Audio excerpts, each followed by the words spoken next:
এইবাৰ আমাৰ ইমান চাপৰতে অমিতা লাগিছে, লাগিব আৰু ফুল ফুলিছে দেই। লগতে তিয়ঁহো দি দিছোঁ। এইয়া অমিতা কলি আছে, একদম সৰু গছ এইজোপা ইমান অকণমানি, ইমানতে লাগিছে। এজোপা সৰুতে লাগিছে, তলৰ পৰাই লাগিছিলে, এতিয়া এইজোপাতো অকণমান ওপৰৰে হৈছে। এইজোপা আমাৰ তগৰ ফুল ফুলি শেষ হ'ল। এই এপাহ দুপাহ ফুলি আছে।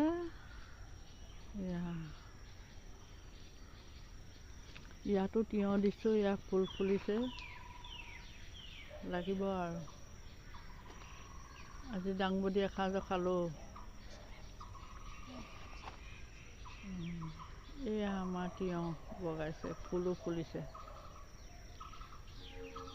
এয়া কলি আছে।